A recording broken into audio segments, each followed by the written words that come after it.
Thank you very much.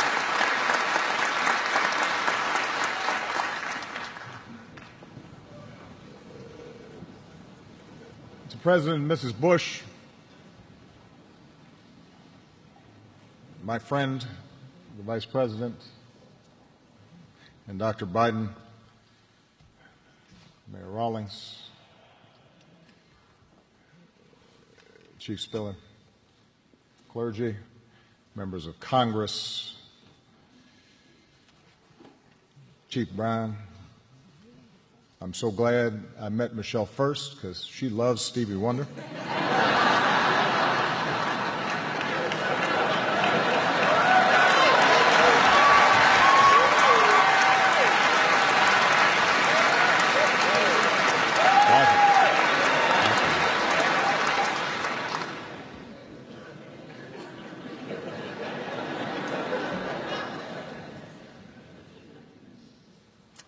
But most of all, the families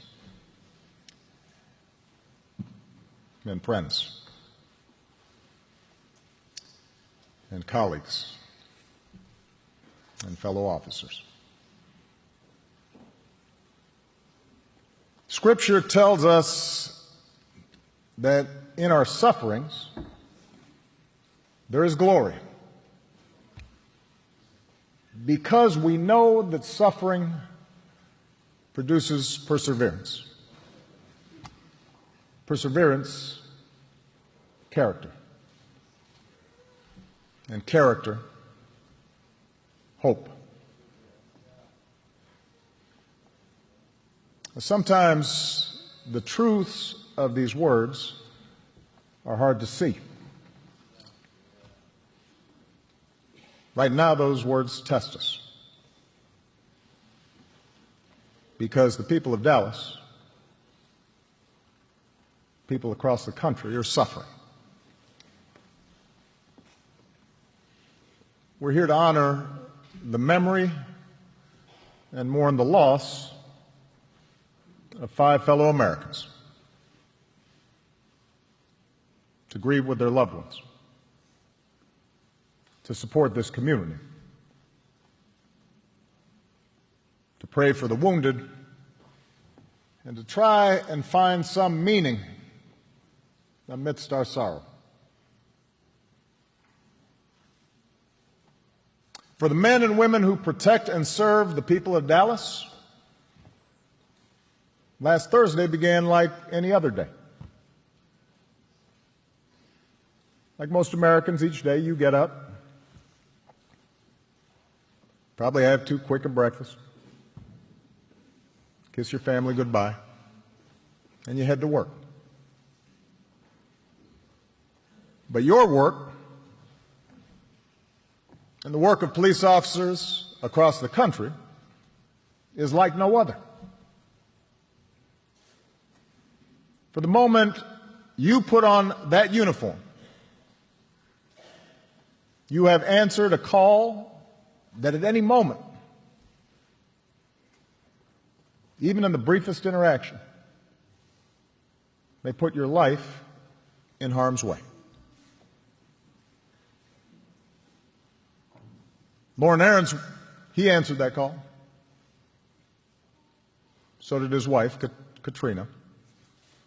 Not only because she was the spouse of a police officer, but because she's a detective on the force.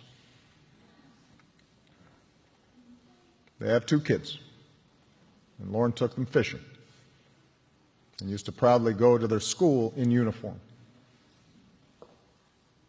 And the night before he died, he bought dinner for a homeless man. And the next night, Katrina had to tell their children that their dad was gone.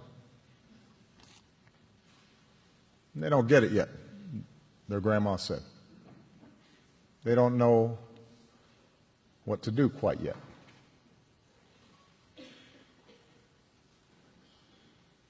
Michael Kroll answered that call. His mother said he knew the dangers of the job, but he never shied away from his duty. He came 1,000 miles from his home state of Michigan to be a cop in Dallas, telling his family, This is something I wanted to do.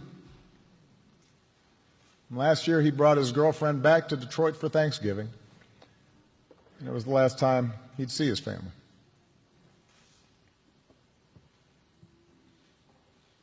Michael Smith answered that call. In the Army, and over almost 30 years working for the Dallas Police Association, which gave him the appropriately named Cops Cop Award. A man of deep faith. When he was off duty, he could be found at church or playing softball with his two girls. Today, his girls have lost their day, for God has called Michael home.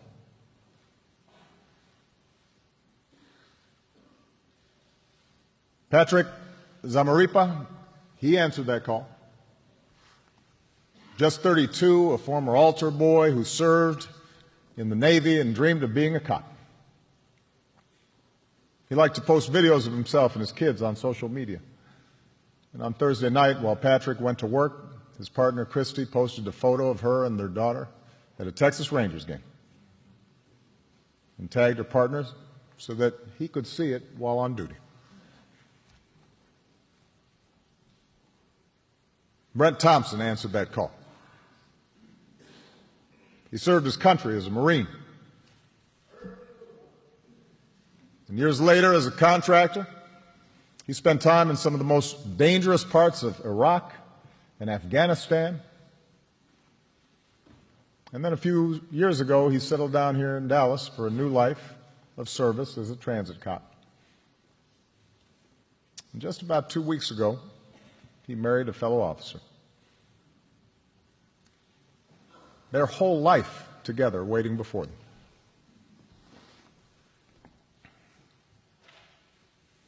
Like police officers across the country, these men and their families shared a commitment to something larger than themselves.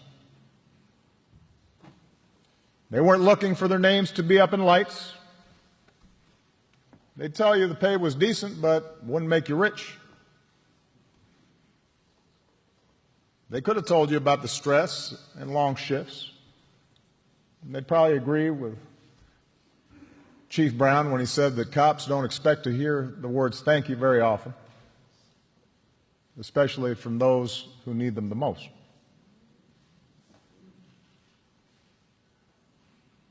No, the reward comes in knowing that our entire way of life in America depends on the rule of law. That the maintenance of that law is a hard and daily labor. That in this country we don't have soldiers in the streets or militias setting the rules. Instead, we have public servants, police officers, like the men who were taken away from us. And that's what these 5 were doing last Thursday. When they were assigned to protect and keep orderly a peaceful protest in response to the killing of Alton Sterling of Baton Rouge and Philando Castile of Minnesota. They were upholding the constitutional rights of this country.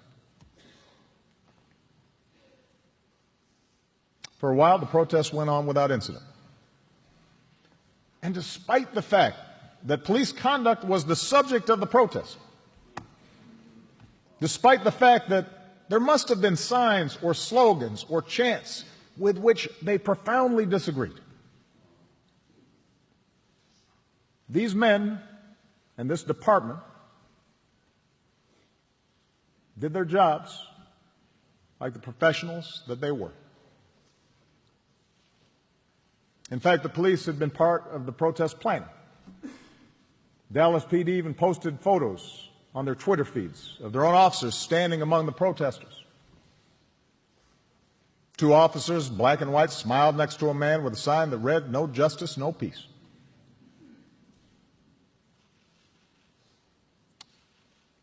And then around 9 o'clock, the gunfire came.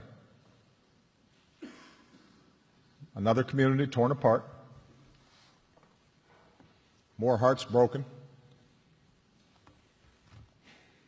more questions about what caused and what might prevent another such tragedy.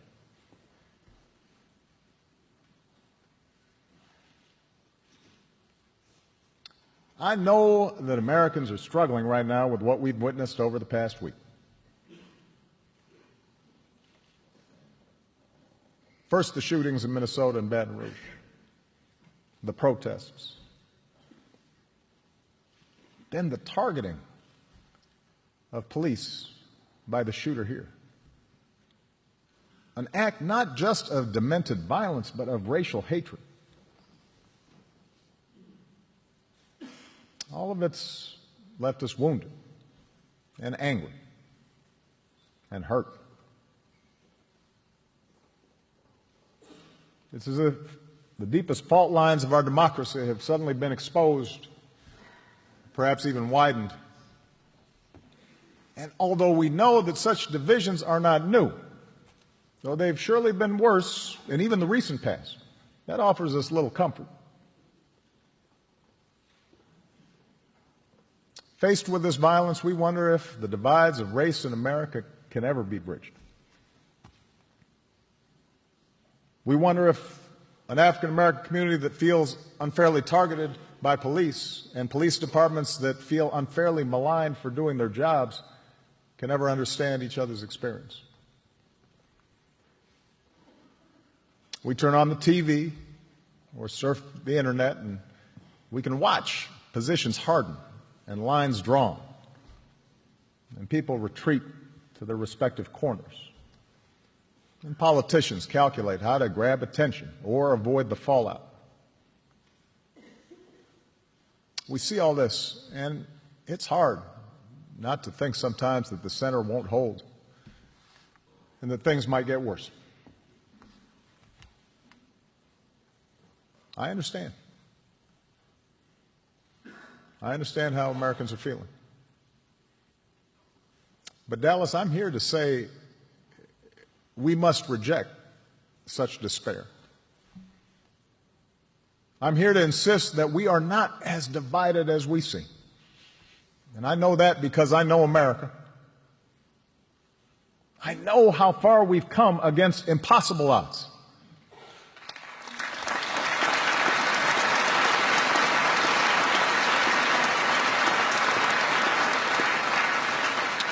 I know we'll make it because of what I've experienced in my own life,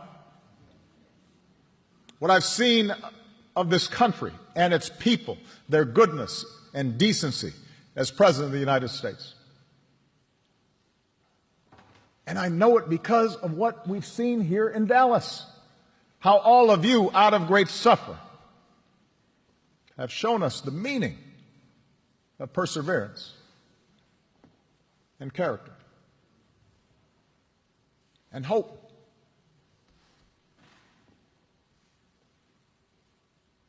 When the bullets started flying, the men and women of the Dallas police, they did not flinch and they did not react recklessly.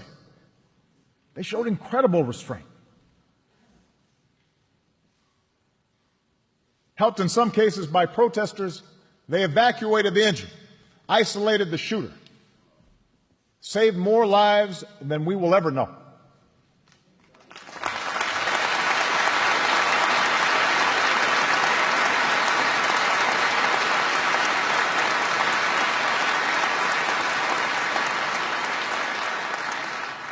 We mourn fewer people today because of your brave actions.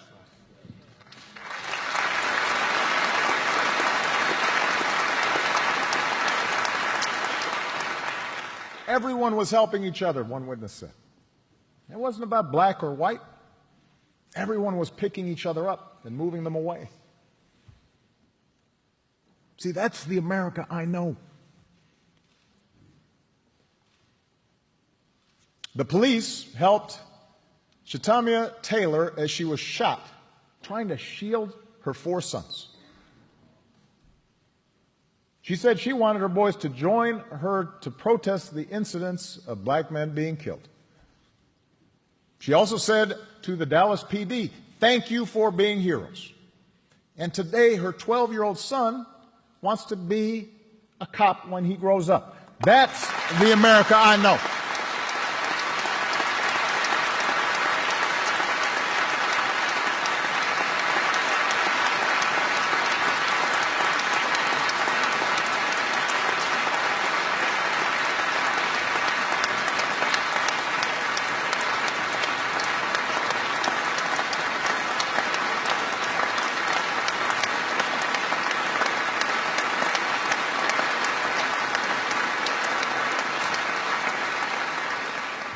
In the aftermath of the shooting, we've seen Mayor Rawlings and Chief Brown, a white man and a black man with different backgrounds, working not just to restore order and support a shaken city, a shaken department, but working together to unify a city with strength and grace and wisdom. And in the process, we've been reminded that the Dallas Police Department has been at the forefront of improving relations between police and the community. The murder rate here has fallen. Complaints of excessive force have been cut by 64%. The Dallas Police Department has been doing it the right way.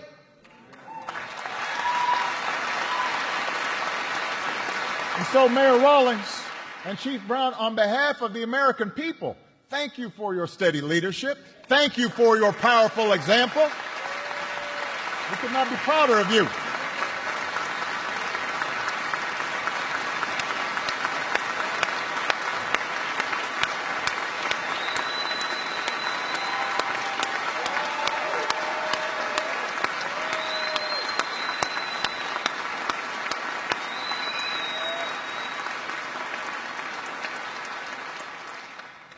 These men, this department, this is the America I know. And today in this audience, I see people who have protested on behalf of criminal justice reform, grieving alongside police officers. I see people who mourn for the 5 officers we lost, but also weep for the families of Alton Sterling and Philando Castile. In this audience, I see what's possible. I see what's possible when we recognize that we are one American family, all deserving of equal treatment, all deserving equal respect, all children of God. That's the America I know.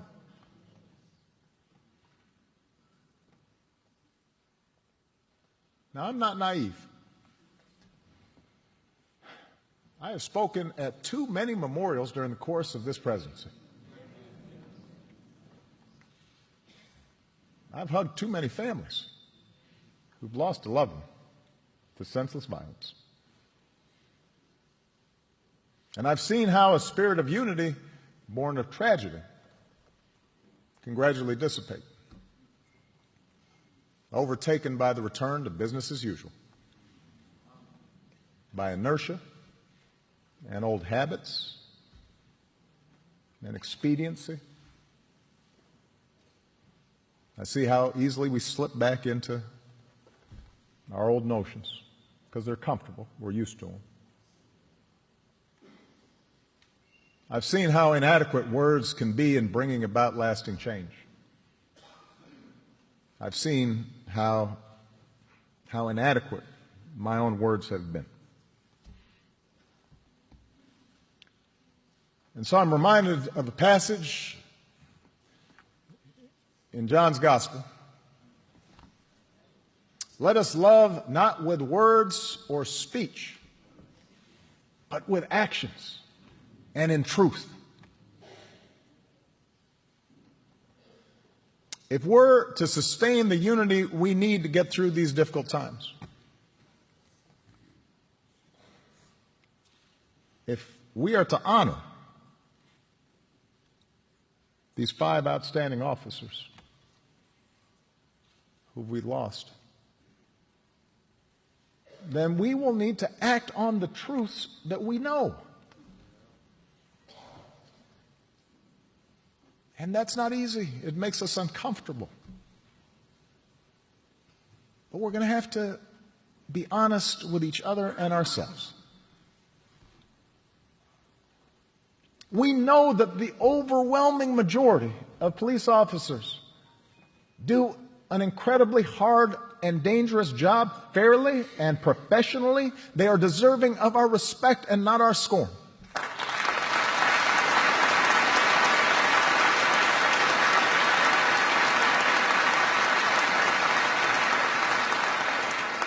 And when anyone, no matter how good their intentions may be, paints all police as biased or bigoted, we undermine those officers we depend on for our safety.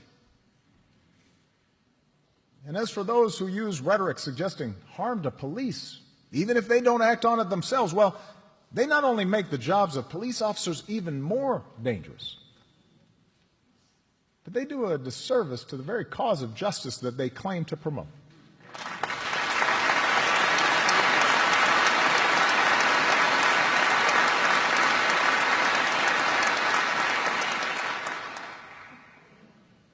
We also know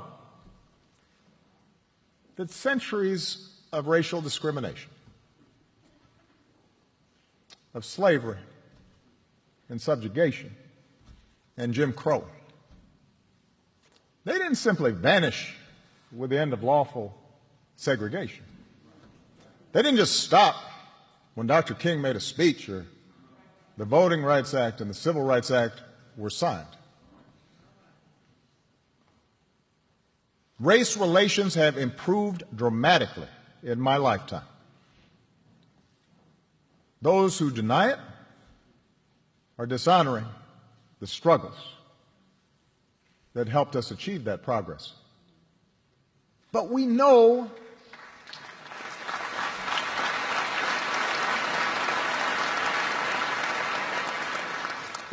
but America, we know that bias remains. We know it.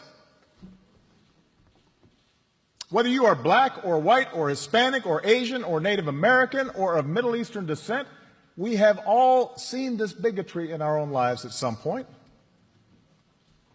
We've heard it at times in our own homes. If we're honest, perhaps we've heard prejudice in our own heads and felt it in our own hearts. We know that. And while some suffer far more under racism's burden, some feel to a far greater extent discrimination's sting. Although most of us do our best to guard against it and teach our children better, none of us is entirely innocent. No institution is entirely immune. And that includes our police departments. We know this. And so when African Americans from all walks of life, from different communities across the country, voice a growing despair over what they perceive to be unequal treatment, when study after study shows that whites and people of color experience the criminal justice system differently, so that if you're black, you're more likely to be pulled over or searched or arrested, more likely to get longer sentences, more likely to get the death penalty for the same crime. When mothers and fathers raise their kids right and have the talk about how to respond if stopped by a police officer, yes, sir, no, sir, but still fear that something terrible may happen when their child walks out the door, still fear that kids being stupid and not quite doing things right might end in tragedy. When all this takes place more than 50 years after the passage of the Civil Rights Act, we cannot simply turn away and dismiss those in peaceful protest as troublemakers or paranoid.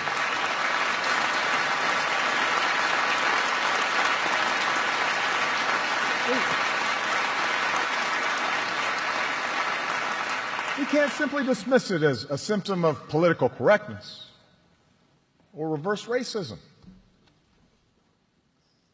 To have your experience denied like that, dismissed by those in authority, dismissed perhaps even by your white friends and coworkers and fellow church members, again and again and again, it hurts. Surely we can see that, all of us.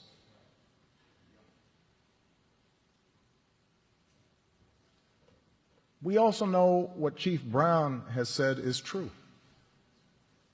that so much of the tensions between police departments and minority communities that they serve is because we ask the police to do too much and we ask too little of ourselves.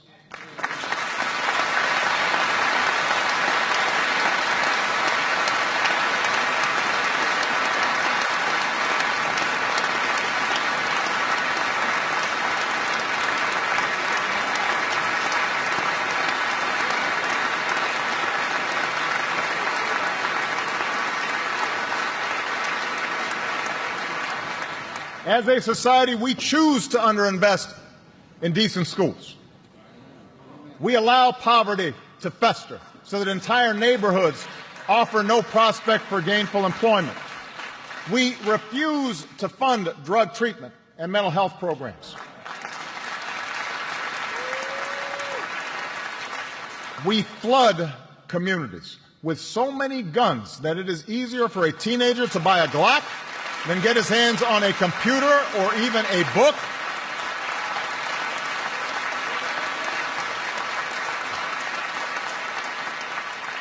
And then we tell the police, you're a social worker, you're the parent, you're the teacher, you're the drug counselor. We tell them to keep those neighborhoods in check at all costs and do so without causing any political blowback or inconvenience. Don't make a mistake that might disturb our own peace of mind. And then we feign surprise when periodically the tensions boil over.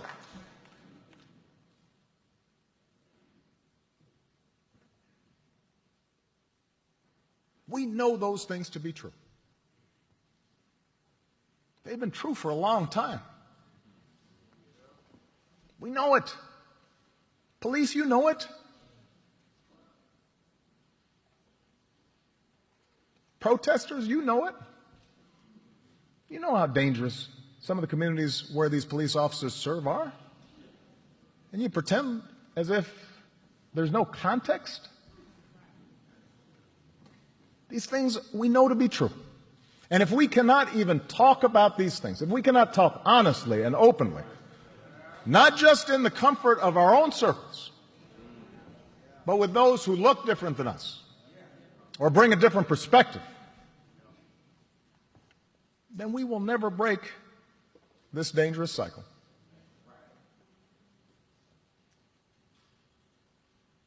In the end, it's not about finding policies that work. It's about forging consensus and fighting cynicism and finding the will to make change.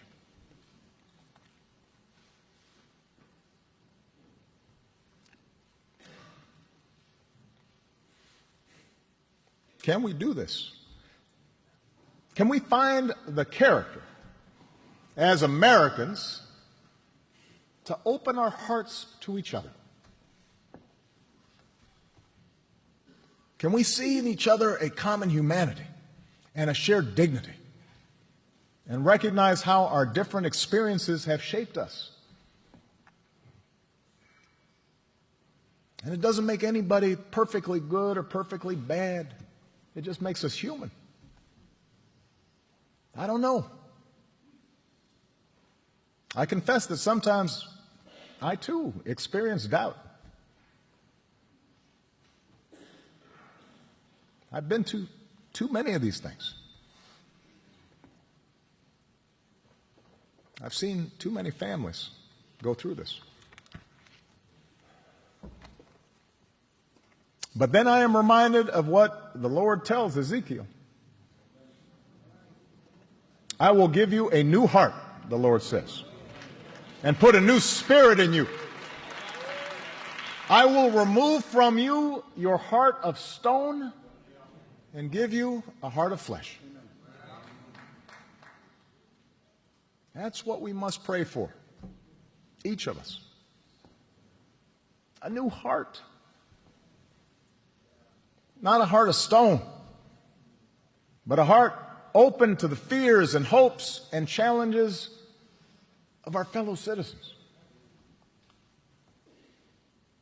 That's what we've seen in Dallas these past few days. And that's what we must sustain. Because with an open heart, we can learn to stand in each other's shoes and look at the world through each other's eyes. So that maybe the police officer sees his own son in that teenager with a hoodie who's kind of goofing off, but not dangerous. And maybe the teenager will see in the police officer the same words and values and authority of his parents.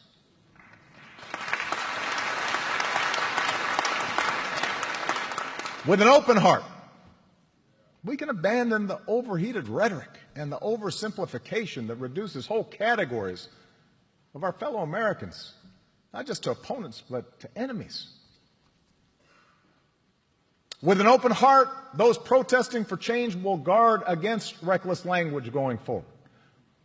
Look at the model set by the 5 officers we mourn today. Acknowledge the progress brought about by the sincere efforts of police departments like this one in Dallas. And embark on the hard but necessary work of negotiation, the pursuit of reconciliation. With an open heart, police departments will acknowledge that just like the rest of us, they're not perfect. That insisting we do better to root out racial bias is not an attack on cops, but an effort to live up to our highest ideals.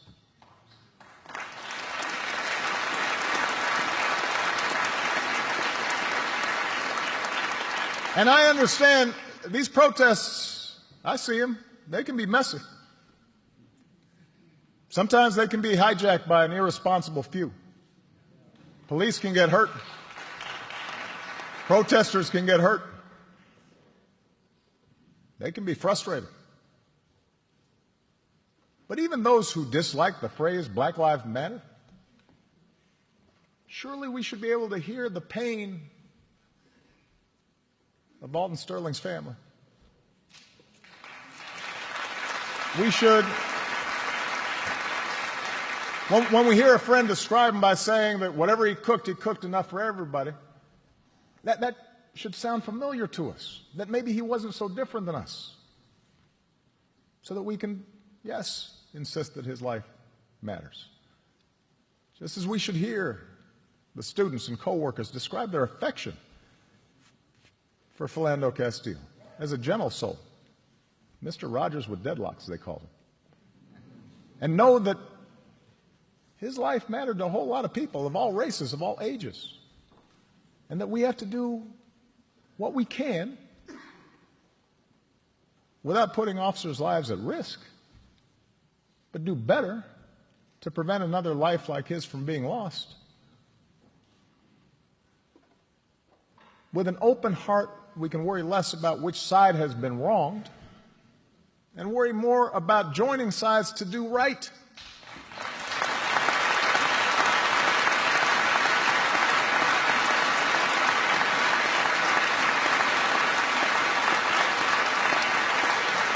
Because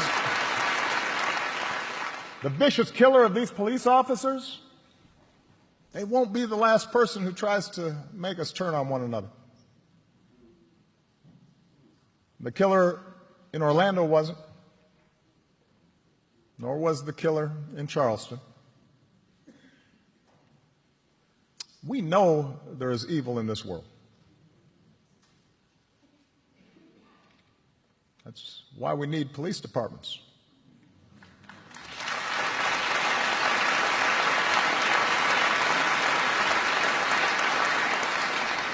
But as Americans, we can decide that people like this killer will ultimately fail. They will not drive us apart. We can decide to come together and make our country reflect the good inside us, the hopes and simple dreams we share.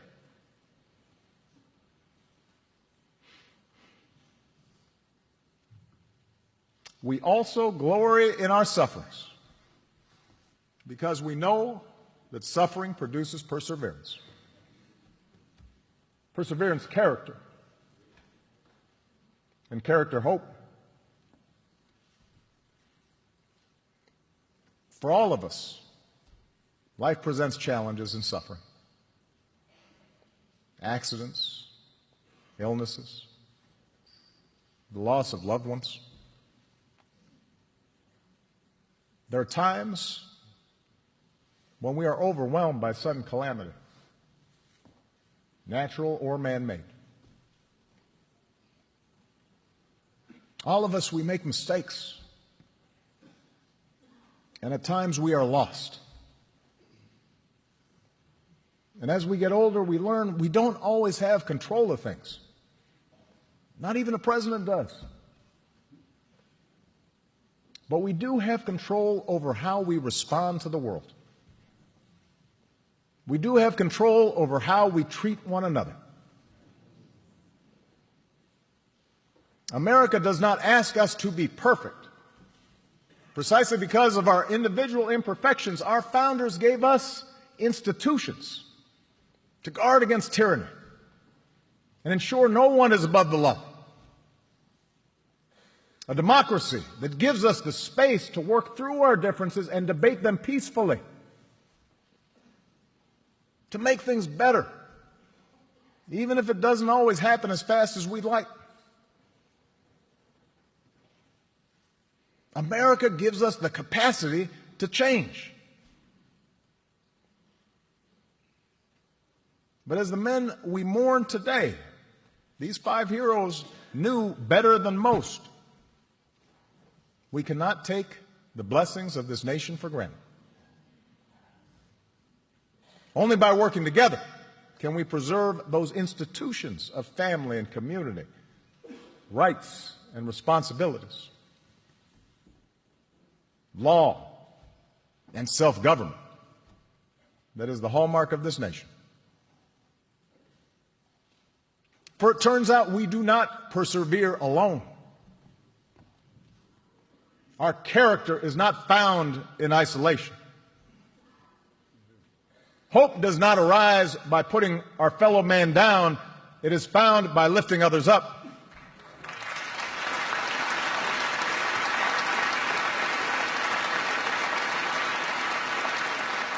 And that's what I take away from the lives of these outstanding men. The pain we feel may not soon pass, but my faith tells me that they did not die in vain. I believe our sorrow can make us a better country. I believe our righteous anger can be transformed into more justice and more peace. Weeping may endure for a night, but I'm convinced joy comes in the morning.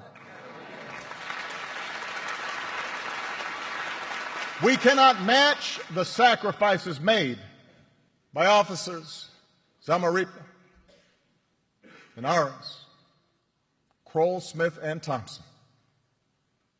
But surely we can try to match their sense of service.